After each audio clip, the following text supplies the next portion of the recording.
न चैतद्विद्मः कतरन्नो गरीयो यद्वा जयेम यदि वा नो जयेयुः यानेव हत्वा न जिजीविषामः तेव स्थिताः प्रमुखे धार्तराष्ट्राः। ये भी निश्चित नहीं है कि वो भोग मिलेगा ही। ये भी हम नहीं जानते कि हमारे लिए क्या करना श्रेयस्कर है, क्योंकि जो कुछ हमने कहा वो अज्ञान प्रमाणित हो गया। ये भी ज्ञात नहीं है कि हम जीतेंगे अथवा वे ही जीतेंगे। जिन्हें मारकर हम जीना भी नहीं चाहते, वे ही धृतराष्ट्र के पुत्र हमारे सामने खड़े हैं। अज्ञान रूपी धृतराष्ट्र से उत्पन्न मोह इत्यादि स्वजन समुदाय मिट ही जाएंगे। तब हम जीकर ही क्या करेंगे? अर्जुन पुनः सोचता है कि जो कुछ हमने कहा कदाचित ये भी अज्ञान हो, अतः प्रार्थना करता है। कार्पण्यदोषोपहतः स्वभावः पृच्छामि त्वां धर्मसम्मूढचेताः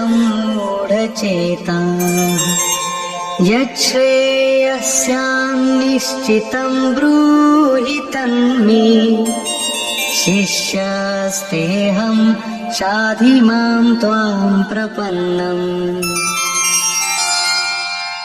कायरता के दोष से नष्ट स्वभाव वाला, धर्म के विषय में सर्वथा मोहित चित्त हुआ मैं आपसे पूछता हूँ, जो कुछ निश्चित परम कल्याणकारी हो वो साधन मेरे लिए कहिए। यहाँ अर्जुन ने पूर्ण समर्पण कर दिया। अभी तक वो श्री कृष्ण को अपने स्तर का ही समझता था, अनेक विद्याओं में अपने को कुछ आगे ही मानता था। यहाँ उसने अपनी बागडोर श्री कृष्ण को वस्तुतः सौंप दी। सद्गुरु पूर्ति पर्यंत हृदय में रहकर साधक के साथ चलते हैं। यदि वे साथ न रहे तो साधक पार न हो। युवा कन्या के परिवार वाले जिस प्रकार शादी विवाह तक उसको संयम की शिक्षा देते हुए संभाल ले जाते हैं, ठीक उसी प्रकार सद्गुरु अपने शिष्य की अंतरात्मा से रथी होकर उसे प्रकृति की घाटियों से निकालकर पार कर देते हैं। अर्जुन निवेदन करता है कि भगवान, एक बात और है। नहि प्रपश्यामि ममापनुद्यात्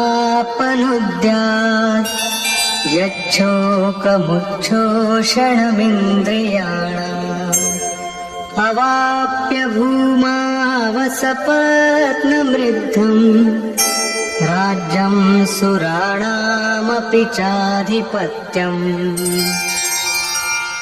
भूमि पर निष्कंटक धन धान्य संपन्न राज्य को और देवताओं के स्वामीपन इंद्र पद को पाकर भी मैं उस उपाय को नहीं देखता जो मेरी इंद्रियों को सुखाने वाले शोक को दूर कर सके। जब शोक बना ही है तो ये सब लेकर ही मैं क्या करूंगा? यदि इतना ही मिलना है तो क्षमा करें। अर्जुन ने सोचा, अब इसके आगे बतावेंगे भी क्या? संजय उवाच।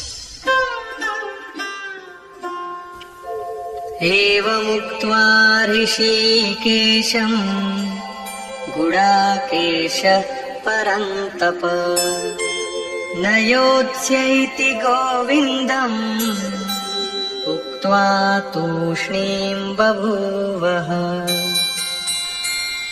संजय बोला, हे राजन, मोह निशाजयी अर्जुन ने हृदय के सर्वज्ञ श्री कृष्ण से ये कहकर कि गोविंद, मैं युद्ध नहीं करूंगा, चुप हो गया।